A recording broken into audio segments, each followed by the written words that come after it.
was a man who had 2 sons. The younger one said to his father, "Father, give me my estate, my share of the estate."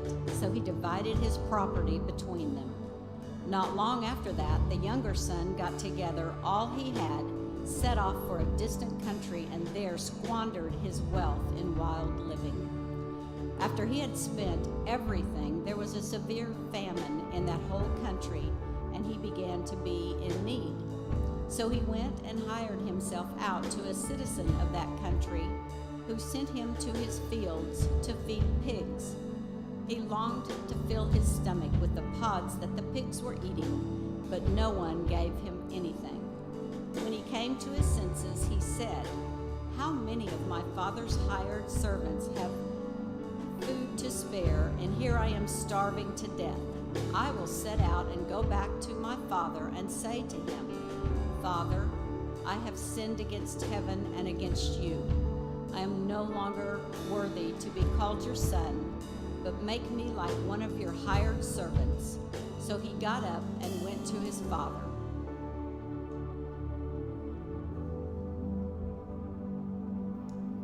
All right, you may be seated. You bow for a time of prayer with me. God, we thank you so much for this time we have had to worship you through song, through prayer, through giving of ourselves. We're now going to spend some time, God, stepping a little deeper into your story. So we need to feel your spirit. We need to hear your word that's speaking your story into our story. And so God, open us up to receive your message that you're speaking to us this day. We lift this in your son's name. Amen. All right, so we're in a new sermon series for what I'm going to say is most of the month, because we'll take a break for Mother's Day, a series we're calling Lost and Found. In the series, we're going to spend the entire rest of the month, minus the one Sunday, looking at the story of the prodigal son and all of the different characters that show up in that story.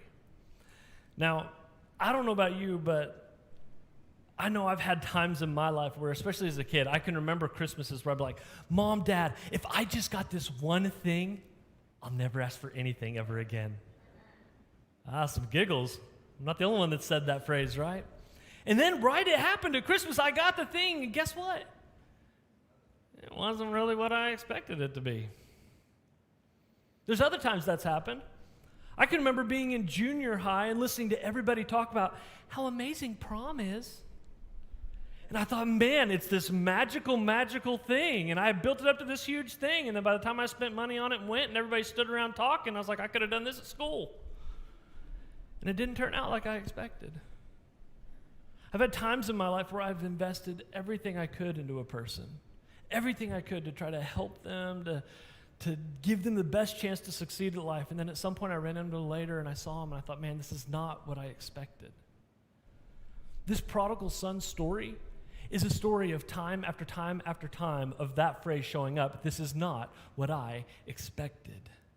Now, the story starts, right? And here's the information that we do know. We know we have a father, we know we have an older son, and we know we have a younger son.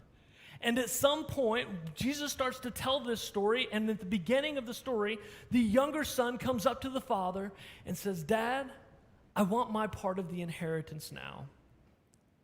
Which another way to take that phrase is this: "Dad, I wish you were already dead." Now that's pretty heavy words. Now back then we know that historically, pretty much no matter what, the oldest son always inherited the first 2/3 of whatever family inheritance there was. And then the youngest sibling, or however many siblings that were left, divided up the final 1/3 that was going on. But here this younger son has come up to dad and said, "Dad, give me what's coming to me. Basically, I wish you were dead." And in that, he's severing all ties with his family. Now, the amazing thing is, me being a dad, is the dad gave it. I think at that point, I would kind of have the conversation like, "What is wrong with you?" But he doesn't, right? In the story, the dad gives it to him. And that tells me something that a lot of times we don't think about when we hear this story. The story starts with the son coming to the father and saying those words. I'm assuming something happened beforehand. which means we came into this story in the middle somewhere. I don't know whether the younger son was mad because he's like, I'm only getting the final third anyway, and I'm really the one doing all the work around here. I don't know what it was. We don't know what dad-son fights might have been happening, but something led to the point where the youngest son came to the father and said, Dad, I just want it now, and I just want to be done. And the dad gave it to him, and the son left. Now, I'm not going to put any of you on the spot this morning. I'll just put myself on the spot. I don't know if you ever tried to run away from home, but I did once. In elementary school, I can't remember whether it was like I was tired of homework or I was tired of chores or I was tired of my little sister or a combo of it all. But I remember I decided I was going to run away from home, and I wasn't going to sneak out in the middle of the night. I had this whole thing played out already in my head. I saw how the movie was going to end. And so I announced to my family, I'm running away. Because in the movie in my head, they were going to go, oh, no, not you, Chris. You're the glue that holds us together. Oh, we'd miss you so much. Please don't go. That's what I expected. Instead, my dad took me to the front door and had me stick my arms out. And he disappeared. And then came back and started piling my clothes, my bedding, the posters on my wall, my records, which for you young ones, we'll get to the digital music records thing another time, but my records. And then he said, I love you, good luck, and shut the door. Now, the prodigal son story, he goes on and blows everything that he had. I just went to the curb and started crying because I felt like I had gained everything and lost everything all in the same move.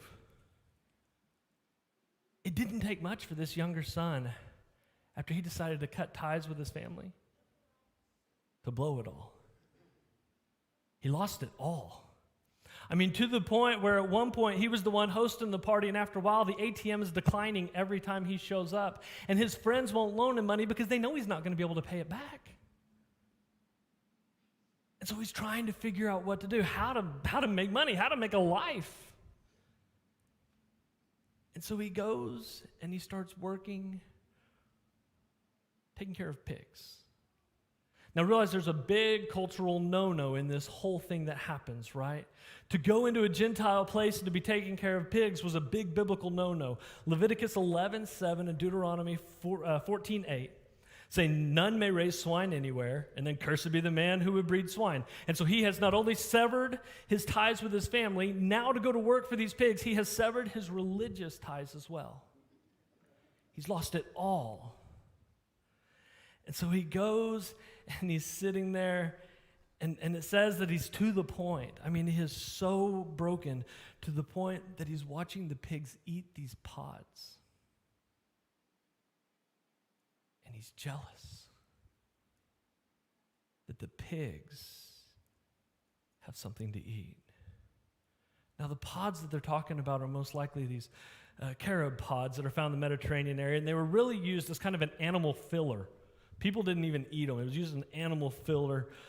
It's now kind of known as St. John's bread for some of y'all. But basically, here's where we're at with the son. The son has no inheritance. The son has no money. The son has turned his back on his religion. The son has lost every friend he thought he had, whether it was a real friend or a friend he bought with money. Everything he knew is gone. And so in Chris's version of the story, this is where he's finally sitting at the curb crying. What do I do?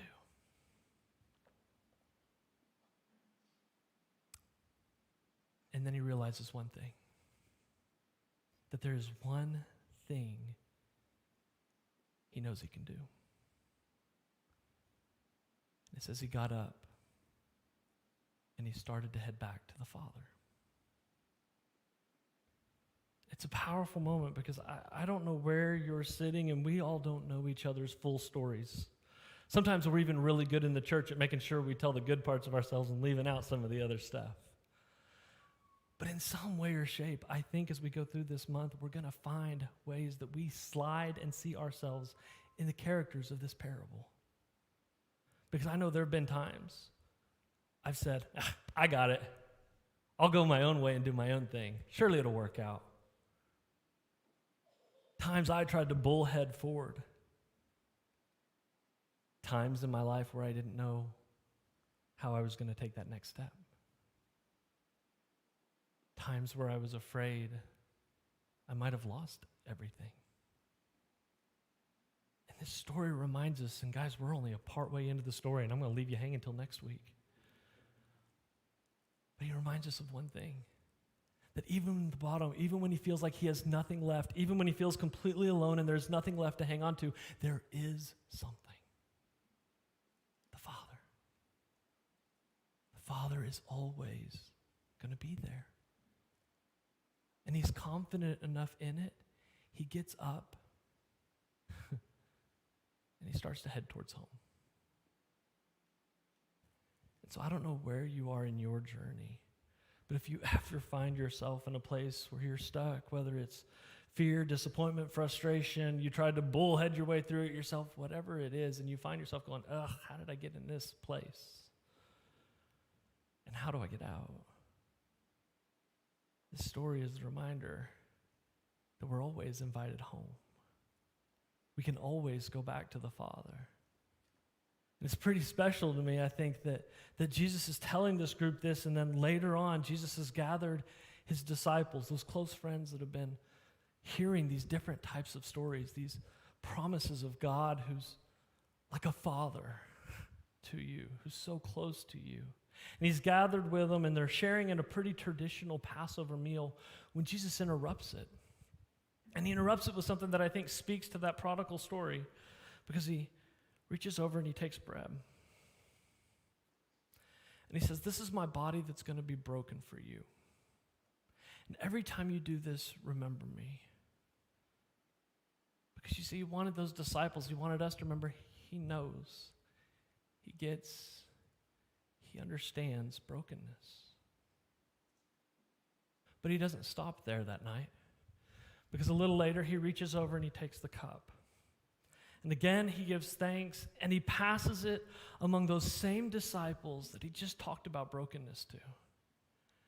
And he said, this is the cup of love, of hope, of forgiveness, of everything you need to come home.